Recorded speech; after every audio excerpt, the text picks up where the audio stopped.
Hello everyone, how is everyone doing? Is that going to interfere with the mics? I don't know, I don't care about that. We need a bit of coolness coming through that door. We've got a fan going to the left of me here, so if you can hear a little bit of a whizzing, it's just the fan. Can you hear me? That is one thing, and the main thing is, can you hear Louise? Can you hear me? Right, so I don't like the monitor by there. You can see the monitor by there. My eyes must be getting bad, Lou. I can't see. I think you're forgetting, Louise. I'm going blind. I'm going blind. How is everyone doing? Are we in focus? Are we in focus? You should be, yes. I am, yeah. Are you in focus? Oh, look, we're away for a week, and what happens? Oh, hang on. Mrs. Lloyd's been moving everything around up here. She hasn't. Where's Louise? There we go. There's Louise. There's better. Can you all see us? Look, my chest keeps... Oh, come on, Andrew. Sort yourself out. What are you doing? I know. I'm just... Your camera's not right. That's better. Okay. That's better. Oh, so can you all hear us? That is the main thing. Looks like. Is everything okay? Good. I think so. Again, as usual, it's been a mad rush to get here today. Apologies for not being here last week, but Louise and I had a week off, didn't we? We did. A well-deserved week off, although we didn't stop.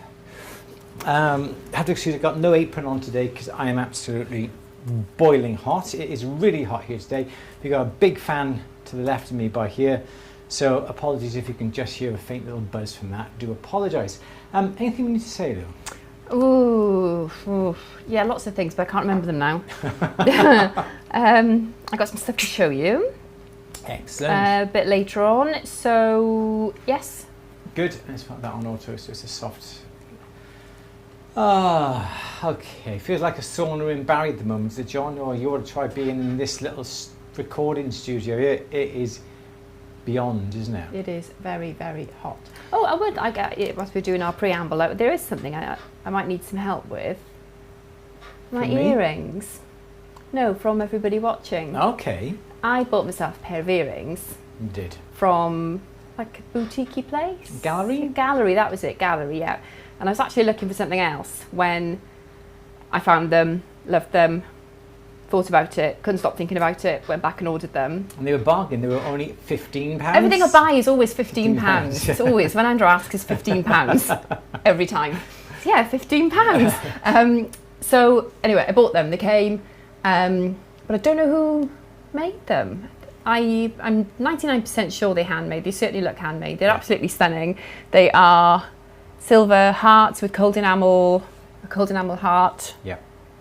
Do you want to have a picture you can put on your screen to show people? Just hold it under your overhead camera, and I don't know who made them. So if you know who made my earrings, or perhaps you made them. Okay, so this camera is back to front at the moment. We've had to change the position. Ouch! That's my head. So this is the earring here. Will it focus? There we go. How lush are they? That's not me moving. That's the camera. So that's them there. It's like a heart shape with little recessed dots around the outside that's oxidized, raised heart in the middle, red cold enamel. And I do like the backs of the earrings. Really, really cool effect. So if any of you know, I think I might whichever way around, possibly know which way it is, who that made way. them, because I've Google Lensed them and the earrings didn't come up apart from the site that I got them from, and there's no other ones on there. So similar, but not the same items are coming up. So I've got a sneaking suspicion. But if anyone can actually come up with a if you person. made them, let me know because I want to see what else you got, please. So yeah, they're very pretty, Helen. Yeah, aren't they cute? They're absolutely lush. So yeah, Andrew, bury your hands in Maggie. It's called work, Jill. It's called work. Yeah, I've had a week off. They've been spotless all week. First day back, polishing. And you got polish on your head. And right, that's nothing new to me, is it? Really, let's face it. Yeah, the overhead camera. Yeah, my fingers. Yeah, look at them. Absolutely stinking. Perhaps I should have shown them. I think you should have shown, definitely should have shown them, yeah. But they are lovely. If anybody knows who makes them, please do let us know. It'd be fantastic. They're quite distinctive, aren't they? Yeah. I'm not in focus. Aren't I in focus, Lou? You're not in focus. No, you're not in focus. Go out of focus again. What's going on? Is it the heat? It's the heat. Is it heat waves? Let's have a look. It's putting you out of focus. Wiggly lines. See if the background's in focus. Perhaps it's just you that's all wibbly wobbly. Perhaps I'm actually fuzzy at the edges. A little bit fuzzy at the edges. There, that should be better, I think, yeah. So I'm glad I'm a little bit fuzzy. Doesn't matter. Good. No one wants to see me anyway. Let's just zoom in on that a bit then, shall we? How are we doing now? Better. Okay. Yeah, so I think we're all okay. Okay, Anything good. else you want to say? I don't think so. So thank you all for being patient with us. It's been a really busy week for us. Mrs. Lloyd I think she has. I think she's missed us, Mrs. Lloyd, hasn't she? Yeah, I think so. Is that better, Joe? John? Joe? Where's Joe come from? John? Good. All right, should we start? Okay, yes please. Yeah, ready to go? Yeah. Okay, it is Monday, the 11th of July.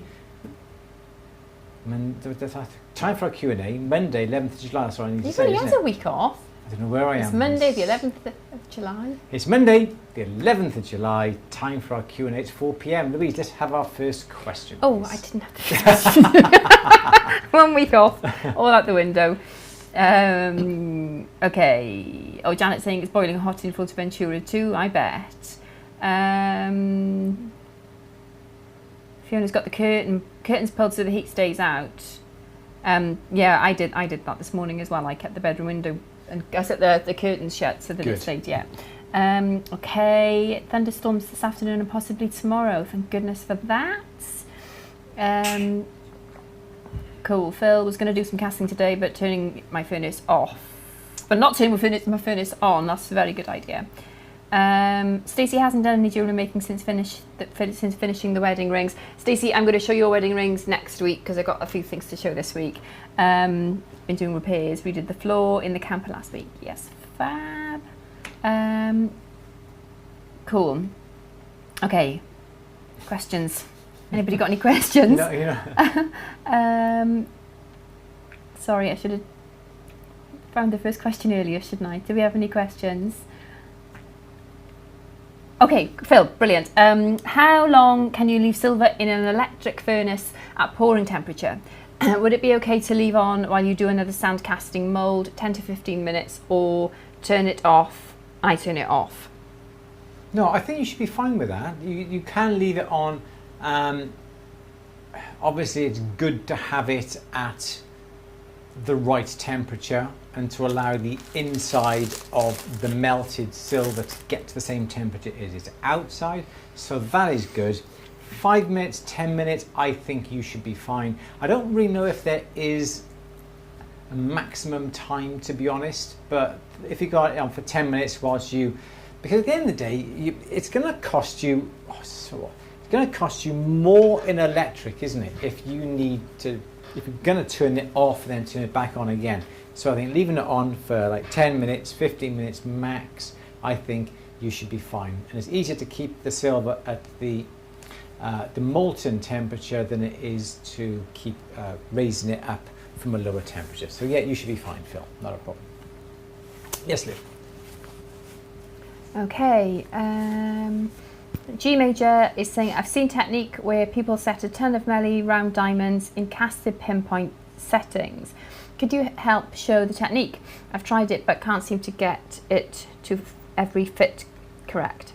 Okay, you're better off sending us a picture, an image, a photograph, because I don't quite understand what you mean. Setting melee, is it into casted? Is it into wax? Are you cutting the settings for it? Without actually seeing exactly what you mean, just let me know.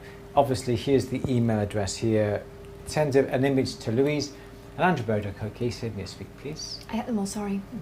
I thought they were all for me. No, they were to share. Oh, I'm sorry.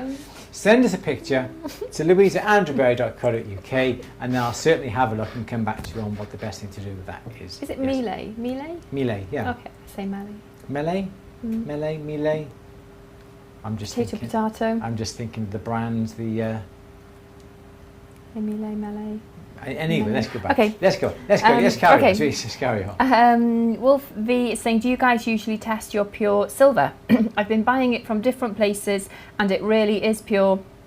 It's around 950, not bright red, with Schwawetta solution, or 990, bright red and black stain. Okay, so I guess you're doing an acid test on this. The problem with acid tests is they are not accurate. It is only an approximation about what that metal is. It doesn't necessarily tell you exactly what it is. It may be 950, it may be 980, it may be 999. You never can tell with acids. The only way to do it is to actually assay it. Now, if you buy your fine silver from a reliable source, well, then it should be. But if you're buying it, say, off the internet, or as in eBay or some other type of suppliers that is not necessarily governed or accredited or trusted, well, then I would not trust what metal they send me. I would always try and buy it from a trusted dealer, knowing if I have to pay a little bit more, I know what I am getting. Because at the end of the day, if you're alloying it with other metal, you need to know exactly what that metal is before you start adding your alloys. Otherwise, you could be making a complete and total mess. Even coins, there's no necessary guarantee if you're buying fine coins that it is going to be fine metal, fine silver, whatever it is. So personally, I would not take a chance. I would always pay that little bit more and get it from places, I don't know, like if you're in the US, like Stir or Guess Wine or Rio or whatever it would be. In the UK here, you get it from something like Betts Metals, you get it from Metal Ore, from even Cookson if you had to. But definitely do that. There's no other way really of testing exactly what purity it is now. Yes, Lou. Okay. Scrap over engineering. Martin is asking, I tried polishing a length of flimsy silver chain with my handpiece today, but it caught and wrapped around my wool buff and started whipping around. The best thing to do there is to get something like a baseball bat, a wooden baseball bat, and wrap the chain around the baseball bat. Okay, so you get your chain, you wrap it around your baseball bat, yep, and then what you do then, you would polish that little top section. You then would move it round, you polish that, and perhaps then you flick it over so it polishes the other side of the link, and you do that. And that is the way I would do it. I have done it in the past where you, let's go on the overhead, shall we? Where you would lay it down. Apologies, this camera's upside down. You would lay it down flat, and then you then get your flex shaft and you clean it, and you turn it over and you clean it to move along to the next section. I have done it that way, but the baseball bat or anything wooden like that is absolutely brilliant. I know you can buy these little, almost like little dollies that you got a little handle on, and it's sort of shaped. Here's your handle here. Like that, that comes, it does that. It's that sort of shape, yeah? And there's your handle by here. Okay, and the idea is then you just wrap your chain around and around and around, and you can polish that then to your heart's content. But be very, very careful. Yes. Good. Yes, Lou. Kelly is saying, is there a tutorial for square bezel? On At the Bench, yes, there is. There are some tutorials on At the Bench. We did some, I think we've done a green malachite, we've done a rectangular onyx, various types of square, cutting out the square, cutting out the corners so you don't have to play around with the corners. But there are quite a few films on At the Bench, yes, with square bezels. Yes, there are. Nice easy question. Nice and easy answer. Good. Julie's saying, have you got a fan on? I can hear something in the background. Yes. We have. Sorry, it's so hot in here. It's we gotta have a fan today. It's just it's on Louise, nice and cool in the down. Let's put it on you. No, it's okay. No, I get a residual blast. Puff. Perfect. There you go. Let's not go there. See, that's with the fan on me.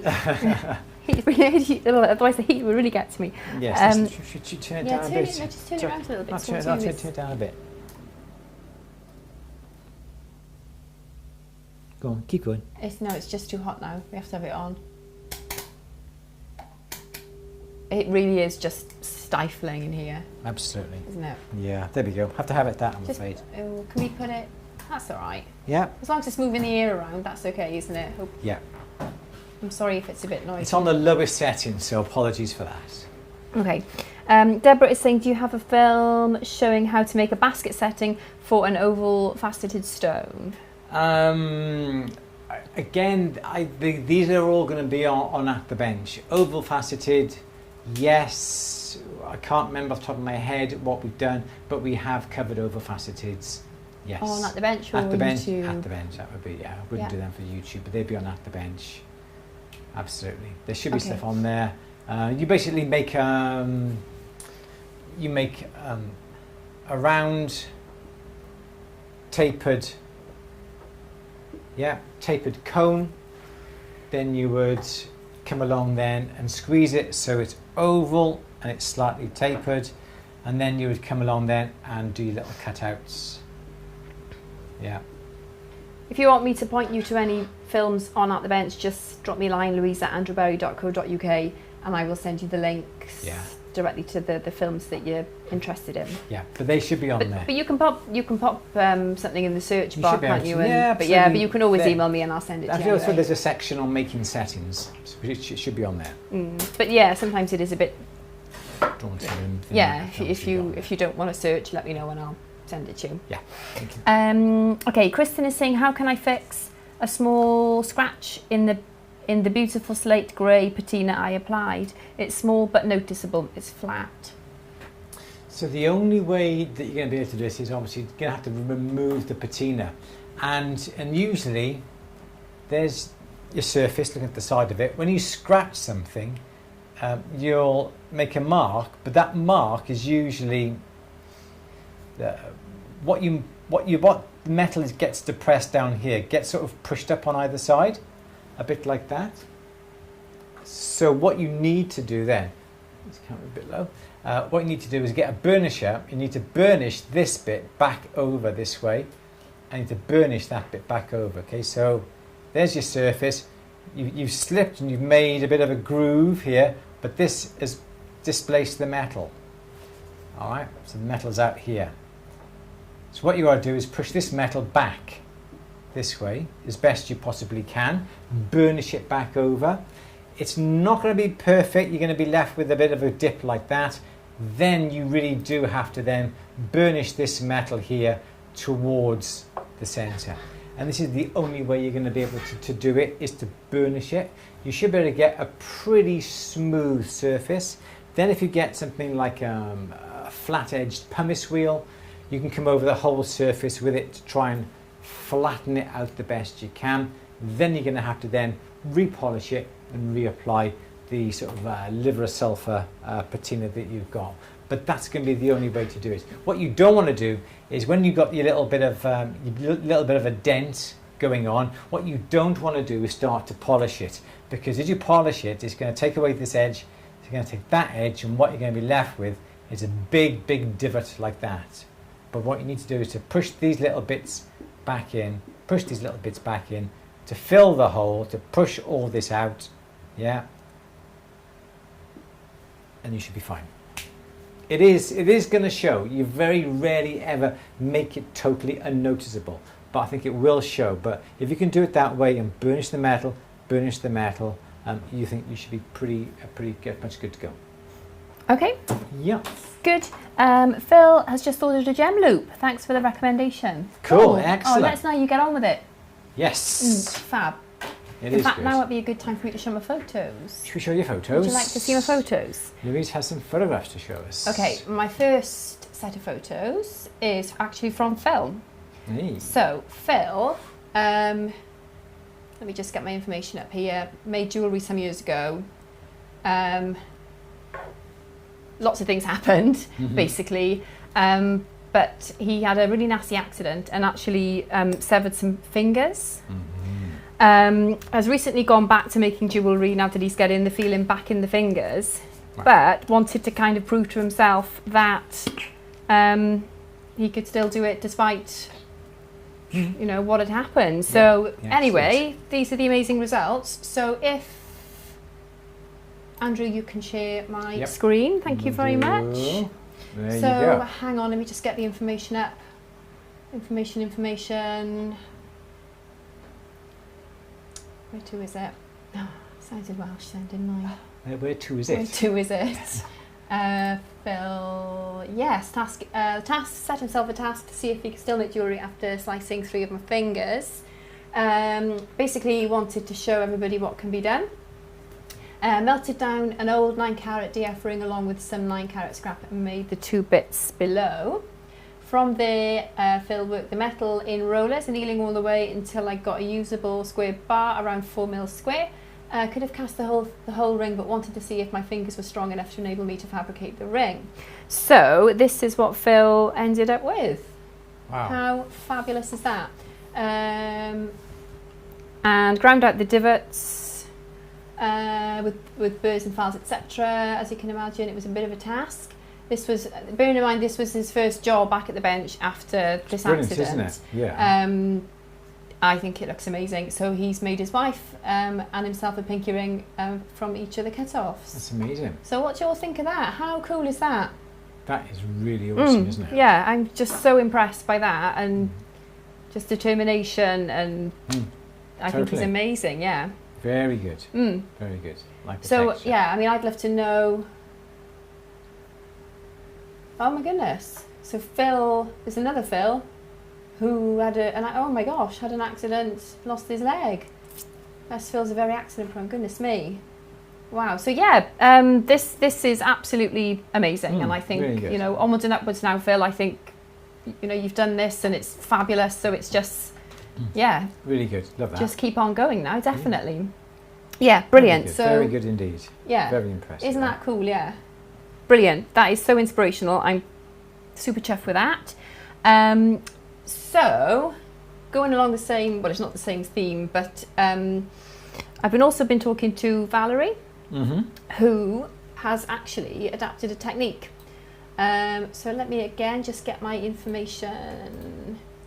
So, yeah, after the bezel setting workshop, where are we now? Yes, after the bezel setting workshop, it's on me now, fine, okay. Yeah, after the bezel setting workshop, Valerie decided to have a go at some bezel setting. Good. But she physically didn't feel strong enough. So pushing the bezel tool down, using her hands, wasn't getting her anywhere. Yeah. So,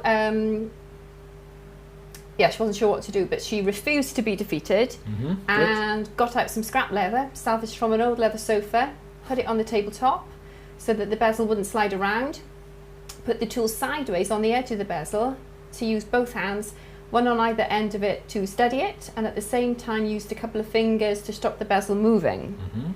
And then Valerie used her weight to roll the bezel edge over the top of the stone, and then the rest was pretty much the same as Andrew did it. So basically Valerie adapted the technique to, and the tools to because suit herself. It is something that... And this is the... Oh, no, that's the wrong photo. That even I struggle with sometimes, is pushing the bezel Here's the over. result.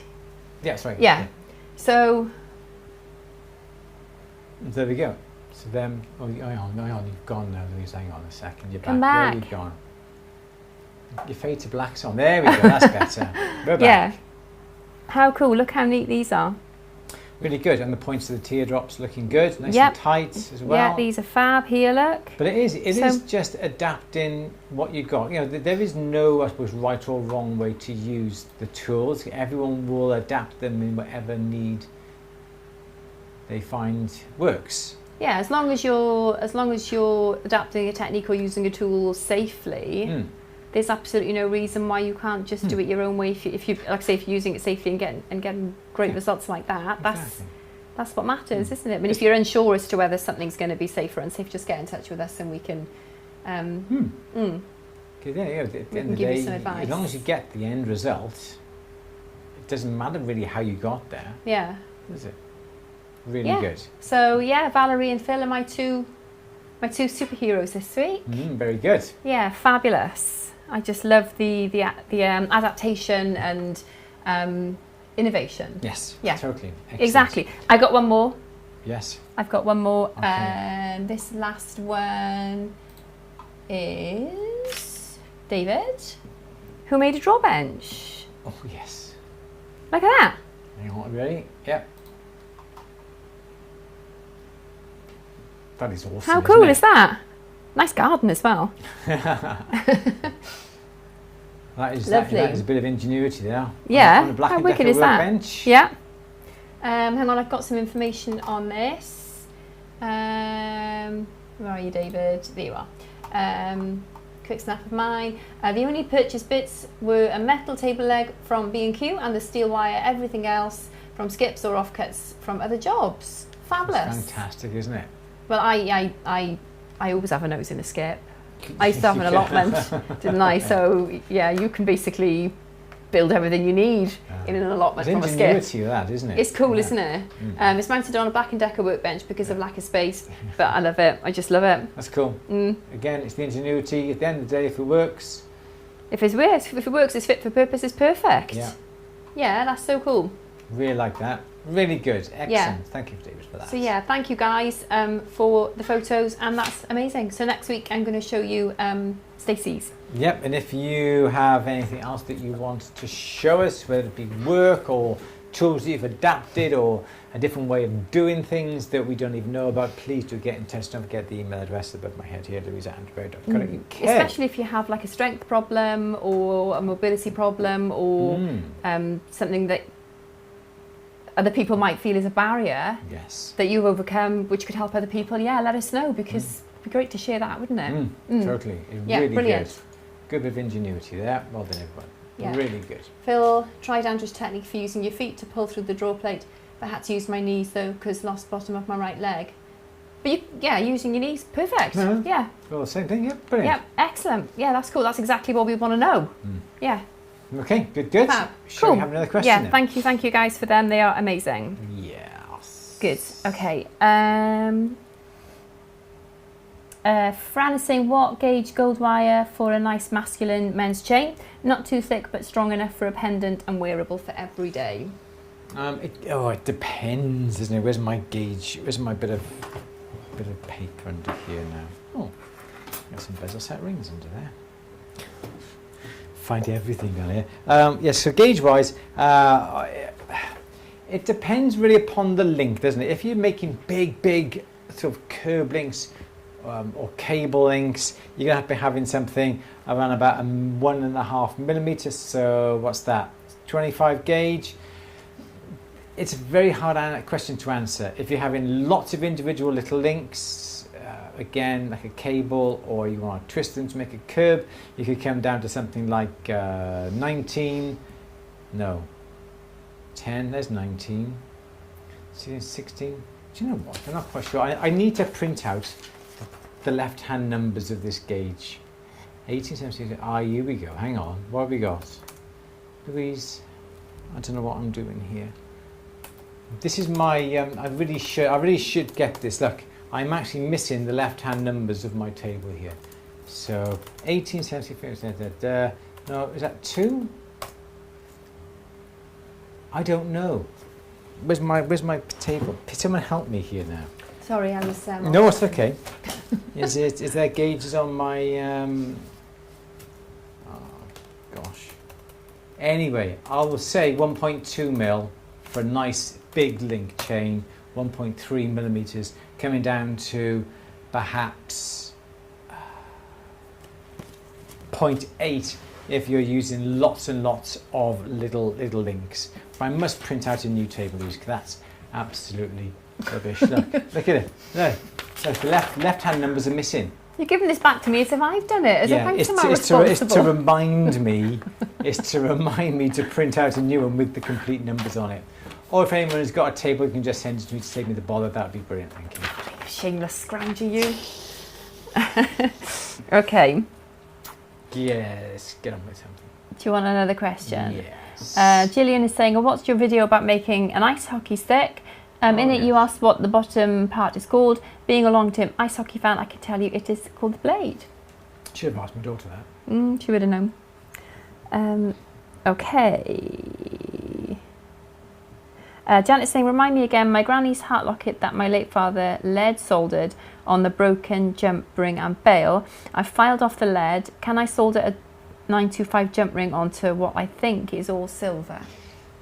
You've got to make sure there is not one bit of lead on that silver. 'Cause the moment you heat it up, the lead attacks and eats the silver, and the silver will completely crumble away to nothing. So you have to make sure there is nothing on there at all. If you can be sure of doing that, perhaps you've scraped it, perhaps you've filed it, and don't forget, if you've used files on this now, you can't use those files on your silver because there's lead on those files now. So because then if there's lead on those files and you come to file your silver, there's a chance now that your silver is going to be contaminated. You're going to heat that up and it's going to crumble. There's holes going to appear in it and you've basically ruined it. So always keep some files. I always use, obviously, ring files, or when they come to the end of their life, I put them in my drawer. Then they're very good because what you can do, this one doesn't come up, but you'd use the tang then as a scribe or a scorer to score angles, to make boxes, crease boxes, that sort of thing. Or it's a great idea to be simply filing your old bits of lead ridden silver to get it all off. But yes, you can solder it, but please make sure there is not one little bit of lead, otherwise the lead is going to kill the silver. Nasty stuff, lead. Yes, let's have another question. Okay, Leslie is asking, is there such a thing as rose silver? I was asked if I can make a rose silver ring. Wow, I don't think there is. I don't think you're going to get a rose coloured silver. You could plate it perhaps with like a rose gold, but there's not that I know of. Nice roses. As far as I'm aware of, no you can't, because I don't think there's going to be enough. Because don't forget what you've got to think about. Pure silver, say 999, okay? Sterling silver, 925. The alloy is 75 parts. The rest of the silver is 925 parts. So you've only got 75 parts to alter the colour of the silver. And I don't think there's going to be enough parts, because usually it's copper. And that's the reason why you get your fire scale. There's not enough alloy to be added to the silver to colour the silver. So I don't think you're going to get a rose-coloured silver. Just done a quick little bit of research here, and it says because of the high copper content, it might react with sweat in skin and oxidise, and you might get skin discoloration. Yeah. I don't know, just literally that's... Yeah, which is basically what happens if you make makume gane with silver and copper, or if you have them twisted, you will find that when they're worn, the sweat will actually react with the copper, as Louise just said, and it will turn black, it'll discolour your skin, and the two metals, when they're together like that, don't really go well together. As so it sounds alloy, like it does exist, but it's not really very sought after for those reasons, But then again, I'm not quite sure how it could actually colour the silver. But does rose silver exist? How you looked at it naturally? That's, yeah. So we don't really think it exists. If it did exist, it's not going to work very well. Would you be better off rose gold plating silver? Perhaps Yes. that's what they mean. That would be a bit more stable, wouldn't it? And yeah, you'd have to send it off to get it rose gold plated. Because they'd have to plate the silver first with perhaps a zinc or something like that, or actual copper, and then they would rose gold plate on top of that. So yeah, interesting question though. Okay. Yes. Good. Let's have another. Yeah, Stacey's saying the acidity reacts with the copper. Mm. Yeah, it's going to have some sort of undesirable effect anyway, isn't it? Yeah.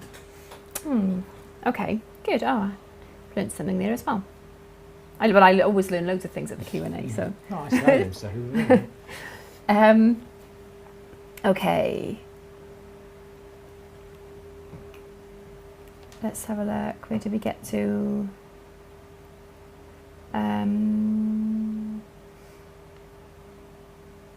Stacey's mixed some brass and copper to silver to get a rose gold type of colour.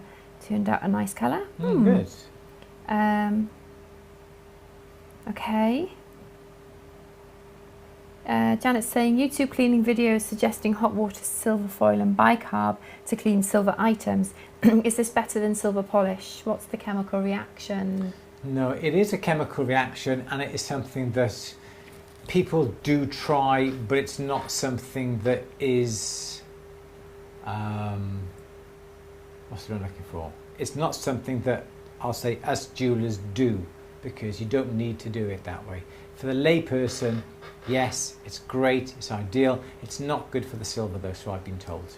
It actually eats into the silver. Does it really? I think it eats into the silver. You should never do that. I know a friend of mine, Jeffrey Herman in America, has developed a silver polish, like an eco-friendly silver polish that is good. I don't know what he brands it under. His name is Jeffrey Herman, and it's better than all the other brands like Town Talk or Connoisseurs or whatever. That's interesting, because it is all natural and eco.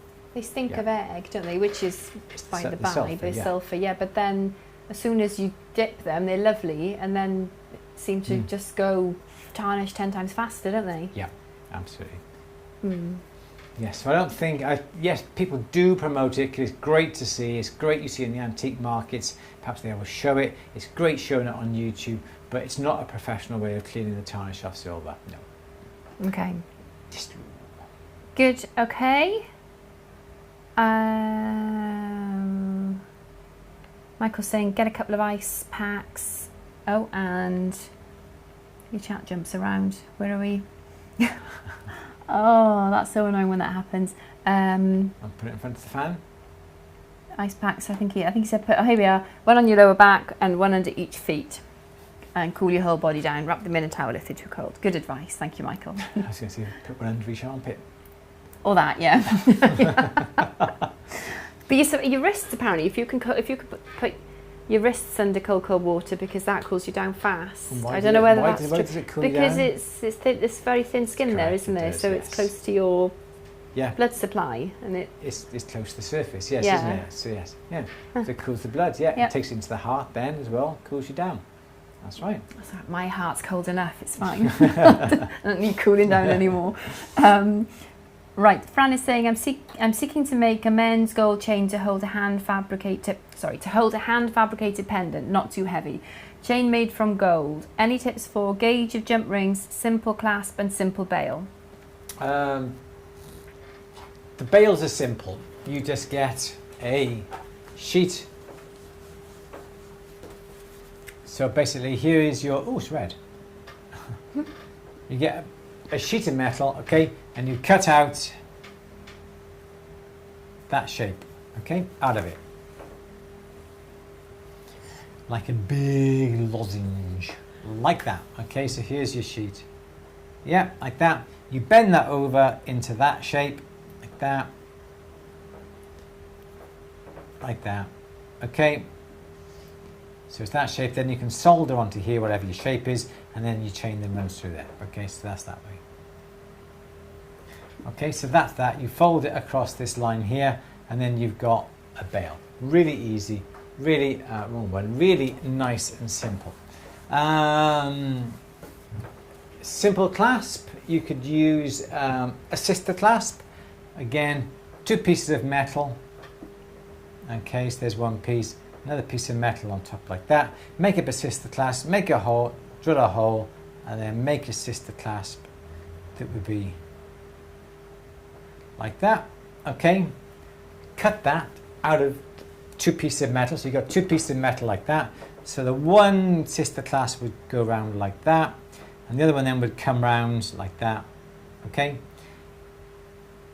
that makes sense. The ends of these then will be pivoted down here, so that will open that way, that will open that way, so then you get like that. Okay. Okay, so then when you put the chain through here, close it up together, the chain then runs through this gap here. Yeah, like that. Runs through that gap there, which will keep the chain closed. There's no way, this is usually a friction fit, This will open back and forth, and then you have your chain running up that way. Nice, easy. It's called a sister clasp. Remember about the bench, it's on at the bench how to make a sister clasp. What sort of chain for a block? I would use a nice thick metal, a nice simple cable, or a simple curb chain. If you're feeling adventurous, you can always twist it into something like a curb, but you do run the risk of your solder joints splitting if you're not 100% certain about your solder joints. But a nice curb, your best bet would be to get something like an oval nail and just make oval links, and that would be your best bet, is to make your oval links. How do you make them oval? Just get an oval nail, wrap it round, anneal it first, wrap it around the nail, anneal it afterwards, because what silver does is, I've always told you, it has a bit of a memory. So when you bend it, it'll always bend back slightly. So you're going to have problems of it coming off the nail. But if you wrap some pieces of paper around the nail first, then wrap the metal around, then heat up, take the nail out, heat up the coil, and what that does then, it burns the paper off. The paper comes off the nail nice and easy. You've annealed it. Cut them then on the long side like that. Okay. So then you twist them so they're like more like that. Okay. And then when you add them all links all together, this next link then will come across and it will cover over that link there. Does that answer all parts? What type of link?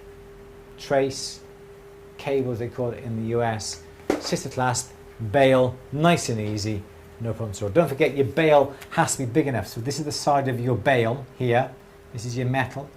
This area here has to be bigger than the links that are going to be going through it. So you've got to pay attention on sizes and so forth. But nice and easy, nice and straightforward. Yes, Lou.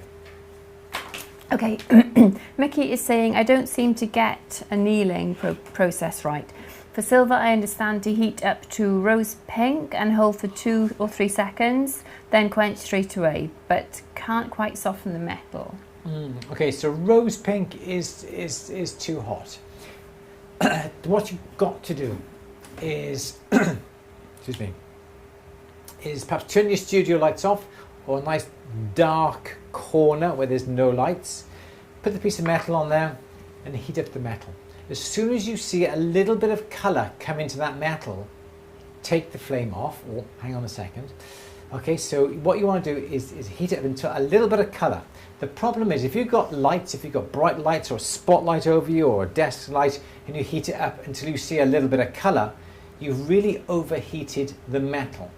Okay, because the light makes it too bright and you can't see the colour of the metal until it's too late. So if you've got lights above you, just turn the lights off, or a dark corner, heat it up until you get a bit of colour. What you need to do then, obviously, if you've got a nice big thick chunky bit of metal like this, okay, that you're heating up, yeah, from the one side here, it's going to heat up this area here, you're going to see a bit of colour, but everywhere else around in the metal is not going to be the right temperature. So if I was heating up a piece of metal on my little block, what I would do is heat it up until I see a bit of colour, then I would turn the metal over, whichever way you want to turn it over. Say I'm doing it this lengthways like that. Okay, I heat it from this direction, then I turn the metal over until it's sort of virtually upright. I'd heat it on this direction, then I turn it over again until it's this way around, and I heat it on this direction. So what you're doing, you're heating each face at roughly about the same sort of time, and also until it gets the same temperature, the same colour.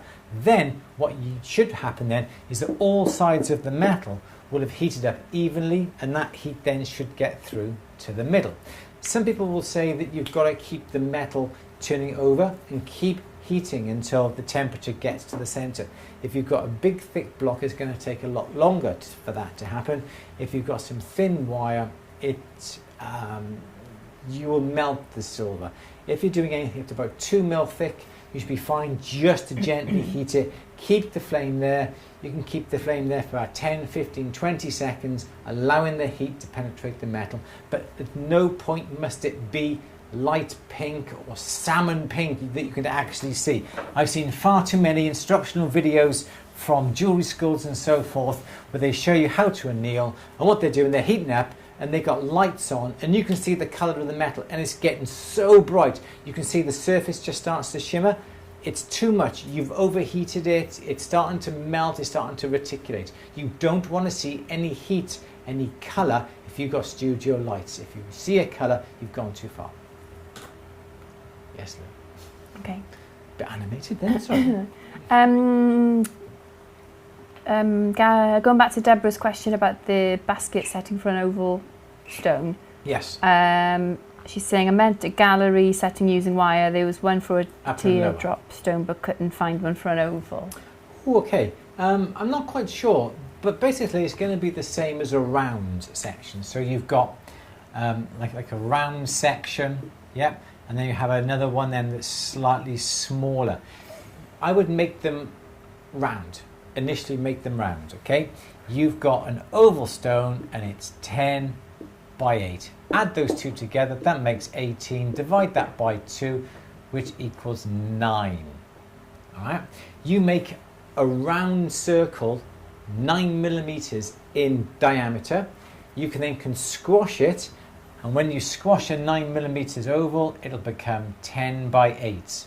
All right? That's how you work that out. If you've got a stone that's 7 by 5, well, that equals 12. Divide that by 2, that equals 6, Andrew.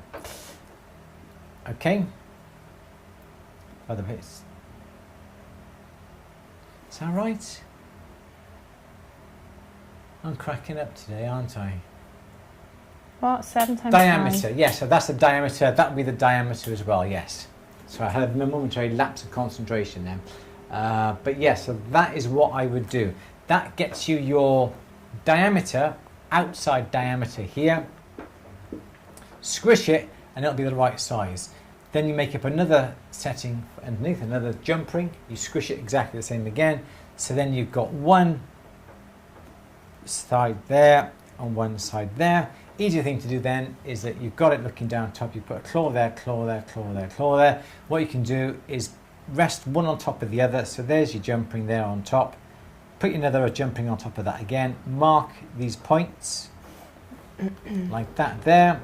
Then you can come along with a round needle file or a cylinder burr and just put a line, put a burr groove there, groove there, groove there, groove there. Then you can solder on your claws. To help you solder your claws on, we sell some grooved cross-locking tweezers. Now, again, on At the Bench, we've done this with I think round settings many years ago, and we used an adapted pair of cross-locking tweezers. Now, we've had so many people ask us about these, we sort of adapt cross-locking tweezers ourselves. If you want a pair of these, go onto the store, that's store.atthebench.com or atthebench.store, search for grooved tweezers, and we sell them on there. I think they're roughly around about £5, and that helps you keep the claws in place when you solder them. But everything is there. It's the same for a round as it is for an oval. So learn from the round and you can easily make an oval from it. Nice and easy. Okay. Mickey is saying also, I wonder how to harden metal like thin wire without hammering to flatten. Okay, so you basically burnish it. Steel block, you've got to work hard on the metal. Steel block. Okay, so there's your steel block. There's your bit of wire. You get a burnisher. Sorry, do I have a burnisher? I don't have a burnisher. Oh, I do have a burnisher. Here we go. So I got a burnisher. You have your steel wire, and you just burnish it back and forth. Okay, and by burnishing it, you're compressing the surface, and you should be slightly hardening it. Or if it's an ear wire, you can come along and just twist the metal slightly. That then will help work harden the metal. If you want a long piece of metal, put it in your vise, nice and tight. Pull with a pair of pliers and pull it, and the metal will give, and that should make it quite rigid as well. So what you want to do is work harden it. Don't think about putting it into a barrel polisher to harden. It very rarely ever works. because you are just simply work hardening the microscopic layer. It doesn't harden all the way into the silver.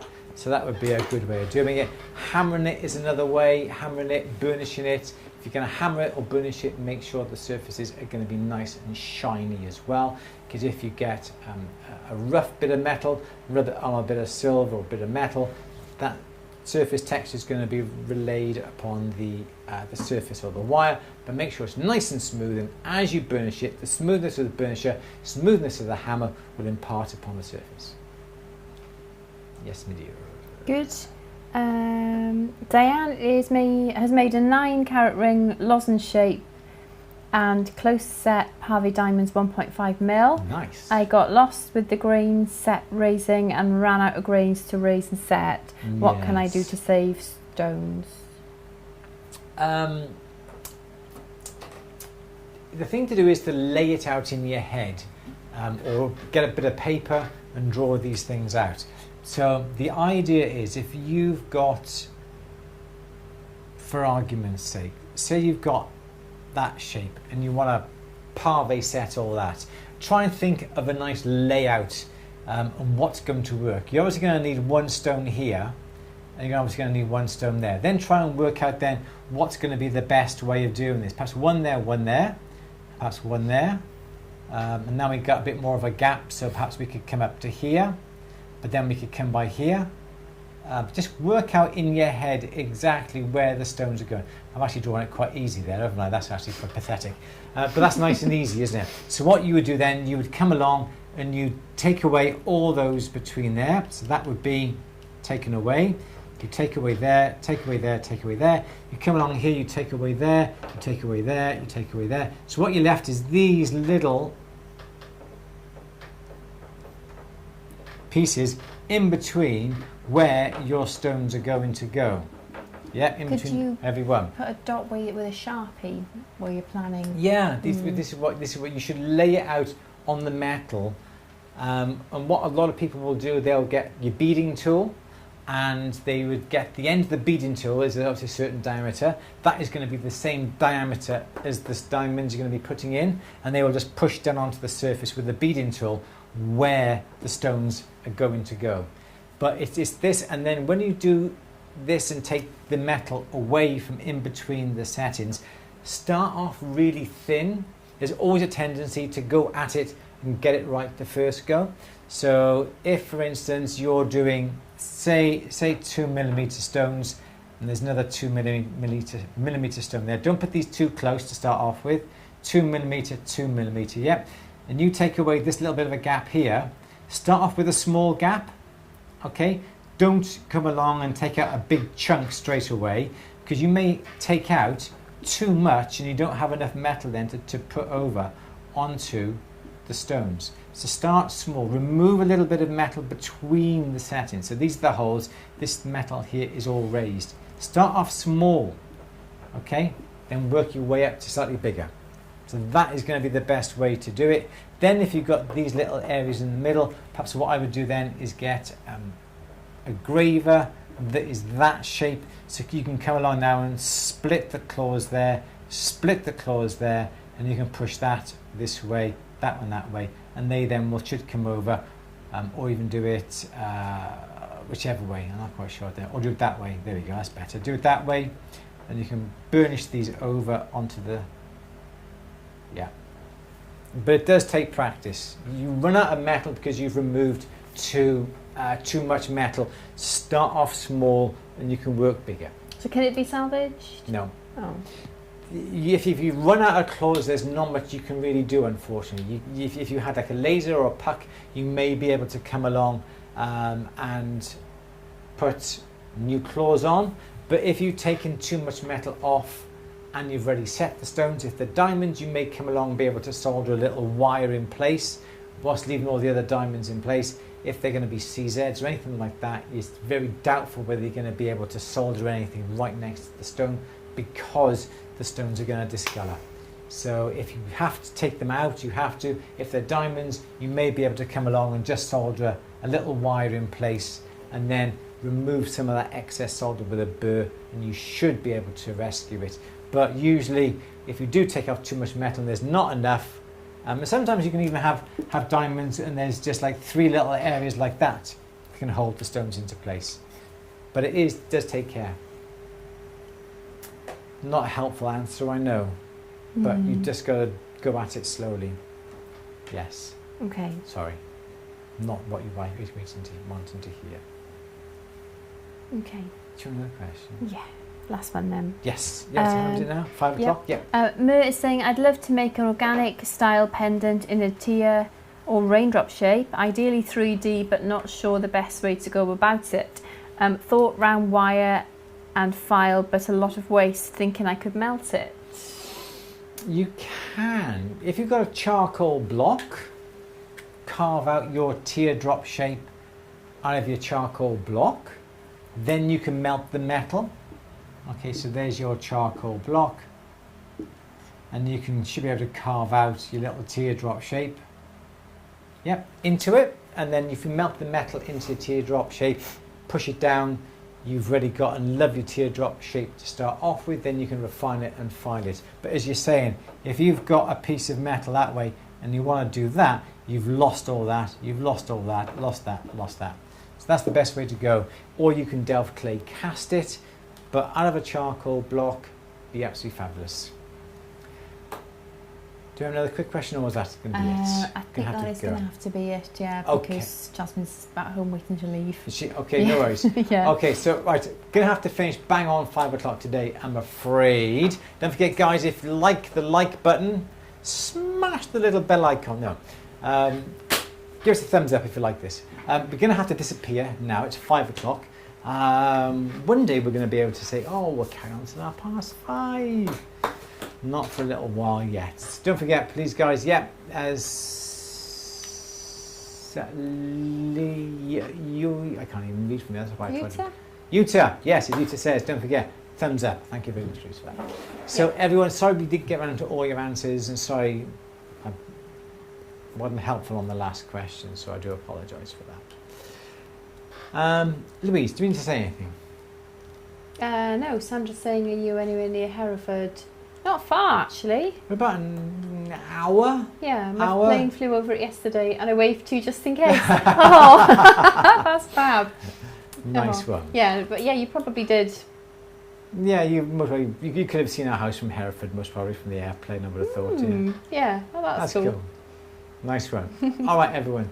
So there we go. Cool. We have to disappear today. We've got to go and lock up and cash up. So everyone, thank you for joining us today. Do appreciate it. We're now all back in work this week. Full systems go. We've got anything? No. So I was just looking at you expectant, waiting for what you were going to say. We've got new products to show you over the next few weeks. Lots of social media posts going to be coming up. That's about it. I don't know what else to say. Apologies that we weren't here last week, but back to normal. We're going to be sorting out some workshops as well this month. We're going to try and cram in 2 if we possibly can. One is definitely going to be costings, isn't it? Yes, Penny and I were chatting about this morning, and it's made me realise I think we need to split it into 2 parts, because how you approach costings does depend on the circumstances. Definitely. I mean, if you rely on your jewellery making to pay your bills, pay your mortgage, keep everything going, and essentially live, then it's slightly different to whether you've got something else, another job which you do, which props it up, and so we need to kind of factor everybody in. So I think we'll do it in 2 halves. So we'll do. Is that 2 different workshops? I think so, because it's a very big topic. So if we start off with just like this is what you do to make sure you cover your costs and make some money on it, work out how much you want to make and make that, and hopefully put some ideas in your head that you haven't thought about in terms of your costings. But then I think stage on from that is making a living out of it, isn't it? Which you probably have to factor in lots more overheads, which some of you might not want to think about or might not be interested in. But then I think it would be interesting, even if you're thinking about doing it in the future, because there's things that you can do now and habits that you can adopt now which will make it easier for you to make the transition into a business. Couldn't say it better myself. Gift to the gaff. Talking like a berry, see? Gift to the gaff. Gift to the gaff. Okay. Here we are. Louise, anything else you want to say? No, Okay. I just wanted to say that. So don't forget, if you've got any photographs of images of the work that you've done that you want to show, I'll show and tell. Don't forget Louise at andrewandlouise.co.uk. Send Louise an image and we'll come back to you. The guy who on about doing the Millet setting, just send me a picture and I'll certainly have a look. Everyone, Cool. Enjoy the rest of your week. It's boiling hot here. It's going to get hotter apparently. Oh It's in no. the 30s on the weekend, I think they said. Oh, It's going to be far, far too hot for us. hiding in my office. A nice garden to sit out in. So everyone, thank you very much for joining us today. We will see you on the Q&A for next Monday as well. Keep an eye out on social medias. We've got more products added to the store. And check out some of our social. We've got some interesting things to be showing you. So, Louise, say goodbye, Louise. Goodbye. Is Come on, everyone... I'll buy you a slushie on the way home. Buy me a slush. What's open at this time of night now to have us buy a slush? The Prem. Prem. All right. Everyone, take care. I'm going to go home. Have a lovely walk home. We're having one of the old slush puppies back from the 80s. Everyone, take care. We will see you all next week for next Q&A. Bye for now. Bye.